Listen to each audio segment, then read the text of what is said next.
within the soul virtue to develop.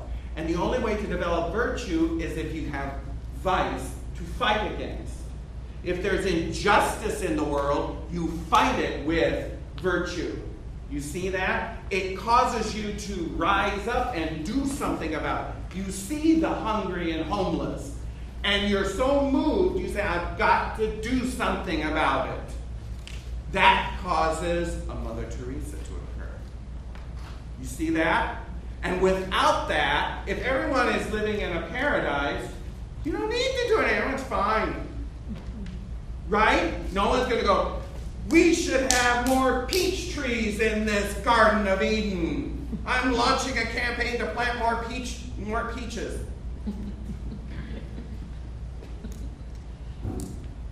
Peaches, I don't like it. I'll take grapes. Right? What virtue? You see the difference? You see the difference?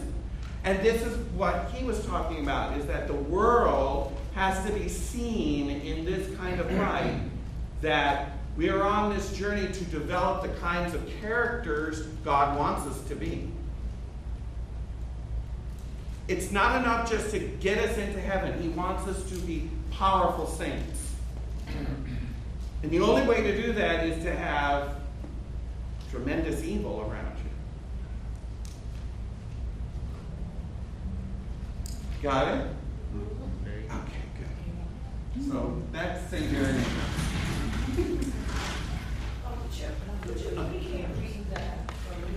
This? Sure. The learning focus, what I want you to get out of today when you leave is that you'll be able to explain the two uses of trumpets in the Old Testament and how they are, and their symbolic uses in the book of Revelation. So by looking at the Old Testament and how trumpets were used then, you'll understand why they are symbolically used in the book of Revelation. Does that make sense? Because why did God use trumpets? Why not use drums? Why not use harps? Why not use... There's got to be a reason for this image. And part of the image is going to be found in their use in the Old Testament. And so that's what we're going to use. The second one is the imagery of the trumpet judgments themselves and how they relate to the book of Exodus. That's the second major thing I want you to be able to take away. Yes? Okay. Quick question about Irenaeus. It kind of was him implying that God let the devil interact with Adam and Eve as sort of a test. They failed, and so now virtue can come into the world. Is that kind of a correct interpretation? It was kind of a test. They allowed the devil to interact with them? Virtue cannot be tested unless there is a true choice to be made. That was part of, you're getting 5 out of the 6 points. The 5th point in Irenaeus is that God gave agency. You can't have true agency unless you have a true choice. So yes. Part of the reason why there's evil in the world is that we are given true agency. It's not a facade. It's not a, what am I thinking of? What's the word I'm thinking of? It's not an illusion. We have real choice. Well, you can't have real choice unless there's a real evil to choose that you could choose. Does that make sense? If it was just an illusory kind of thing, but it couldn't really hurt you, then it's not a real choice. So the fact that God created us as agents, what's an agent? An agent is someone who is able to make a free will choice. Animals aren't agents. They are driven by instinct. We can romanticize them all that we want, but in an ultimate sense, they do not have agency. Not in the same sense as humans do. Okay? Animals don't make moral decisions. If they're hungry, they'll steal another animal's food and not think 2 bits about it. Why? Because that's what they're driven to do. Humans will wrestle with their conscience and all of that, etc., etc., etc. No matter how dire or how how destitute they are. There's still a conscience, and there's still a sense that this is wrong. You know what I'm saying? So that says that we have agency. Same thing with angels. Angels were given a real choice.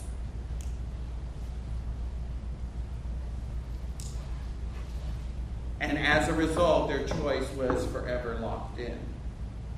Yes. Yeah.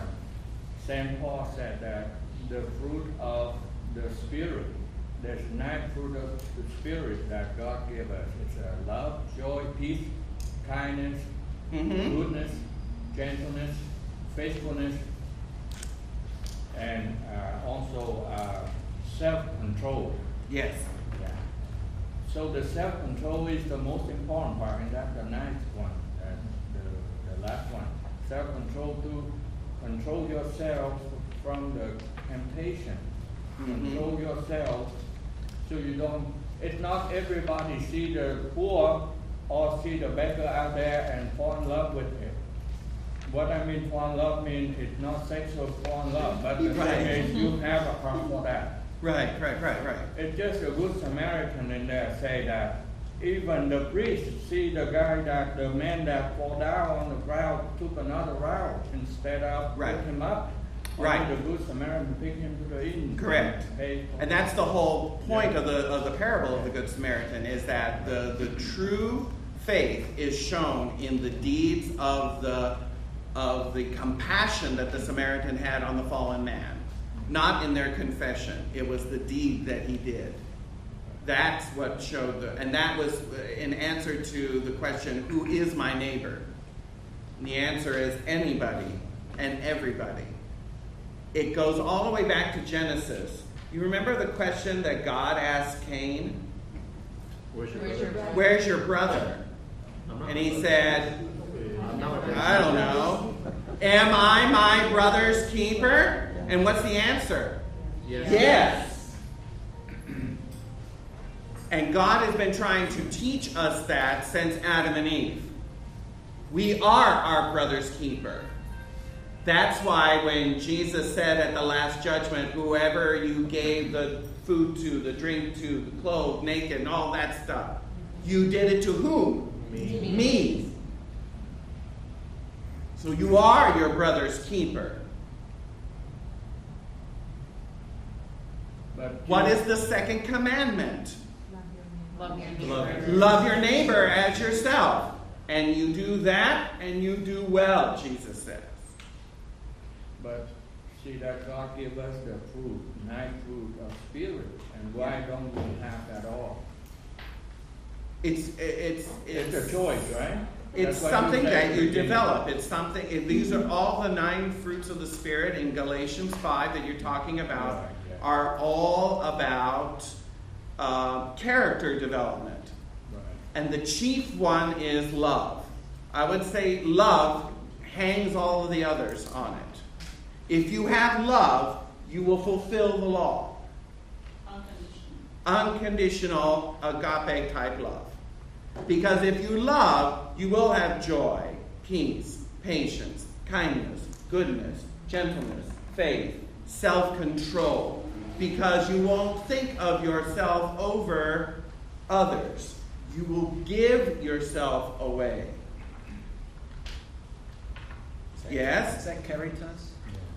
That would be the Latin word for it, yes. Yes. So that's the answer for everything. Why is that we have word? Because of ambition. Because like we see the 4 horsemen in there. Yes. See that? Yes. Conquering for power. That's why Yes. we have to bring word. That Yes. means death and famine. That's what all mankind does. Yes. And now cancer. You say that there's no answer. Yes, there's the answer. The answer that people you casting what is that? The chemical for the produce that cause cancer. Mm-hmm. Those things. Word, they do chemical weapons, orange agent, sarin gas. That's what's in the air. Yeah. Nuclear weapon. It's in the air. Never know. We smell it. We inhaled it. And government say no, there's nothing, there's no reason, but actually had to be something that had cancer in there. Well, and again, those are there, and they will always be in there. Ever since Adam and Eve fell, we are to expect that because that is the result of the fall. So the way I approach the problem of evil is actually a combination of both. If it weren't for sin, we wouldn't have to worry about the problem of evil because there wouldn't have been any to deal with. But now that we're here, we have to realize that it is a combination of this is the best of all possible worlds God could create with what he had. And our responsibility in it, especially as the church, is to be that light in a world that's in darkness. Because you're right, Tony. Left to what's the opposite of all those virtues that I listed? Everything else that's in the preceding verses of Galatians 5. Sexual immorality, theft, lust, hate, murder, all this kind of stuff. Everything, all the vices that you could think of. Greed, envy, sloth, pride, all of that. And it makes humans less than human. It makes us no better than the animals when it's clawing up against the corporate ladder to the top. Whether it's my needs over yours, we're in the lifeboat, I'm going to throw you out, the strongest survive. You see, we end up being little more than animals when we go into that sense. That's when we act more like the beasts than we do sons of God. And then we turn around, we call to God, you say, no God, because why God there, why thing happen? And the answer is, it's not because of God, it's because of us. Mm-hmm. And we have to acknowledge that, and men do not like to acknowledge that. So before we go further down this path, I want to bring us back to our study in the book of Revelation.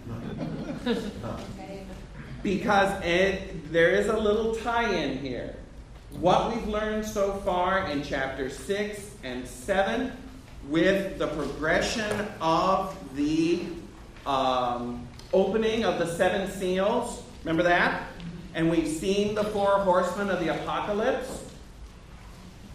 And now we're getting into chapter 8, where we've gone through the 7 seal judgments, and now we're going into the 7 trumpet judgments. And this is the second of 3 sets of 7 judgments that are listed in the book of Revelation. And as I mentioned to this before, why are they here? I mean, this takes the lion's share of the book. Because we're talking from chapter 6 really until chapter 16 is going to cover all of these judgments, including the interludes. I mean, that's a lot of chapters. Why all of this? And the short answer is that these are the covenantal judgments that befall those who are outside of the new covenant. Very much like the blessings and curses that were given under the Old Testament. Remember that? We read about that in Leviticus 26 and in Deuteronomy 27 and 28. When the children of Israel went into the land, they were, half of the tribes were on one mountain, half of the tribes were on the other. Half of them pronounced blessings for obeying the law, and the other half pronounced curses for disobedience. Right? That was the old covenant. That was the old covenant. And you say, well, in the new covenant, we don't have that. Well, I would disagree. And I would say that what you see played out here in the book of Revelation is just that. What it is contrasting is that the worship of heaven, the sealing of the 144,000, the blessings given to the churches, all of that are the new covenantal blessings for those who follow Christ. We went over that. Remember all of the blessings in chapters 2 and 3 to the churches? What is the result of the blessings? What do you get? Jesus. You get conformed to being like Jesus. Because every one of those blessings in all those 7 churches are an image of Jesus himself. Okay? In the Old Testament, what were the blessings that were given then?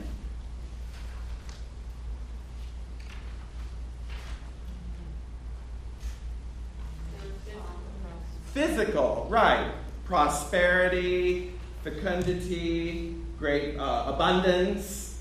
Your enemies won't attack you. So everything will be cool in the land. Is that good? Yeah. Is that a blessing? Yeah. But what's better? Spiritual. Spiritual. To be conformed to Jesus. To deal with the sin problem. See the difference between the old and the new covenants in just that retrospect? So what we're seeing here in these judgments is beyond the sensationalism of them all, and they're going to get more sensational as we open more. When you look at them, what they're saying, what they're contrasting is follow Christ, obey, be in the new covenant, be conformed to the image of Jesus, and this is the result, heavenly worship. If you do not, then you're under the curses of the same law, the same covenant. And what do you get with that? Life here on earth. War, famine, plague, pestilence. Does that make sense? Yes? You kind of see where I'm going with this? I don't want to say it's a necessary cause and effect. You mean everyone who's a saint lives very well? No. That's not what I'm saying. I'm saying in the end, it's better for you to obey the new covenant than to not obey the new covenant. Yes? Mm-hmm. And it doesn't matter what happens here on earth. Now we're kind of getting into this whole idea what St. Irenaeus was talking about. The world's a place of soul making. It's a world of saint making. I would take it maybe a little amp up. The world's a place to make saints. And the only way you can be a saint is if by overcoming the evil in the world. Yes. So to understand it so that the contrast is like in the Old Testament we were talking about, like when you see a tent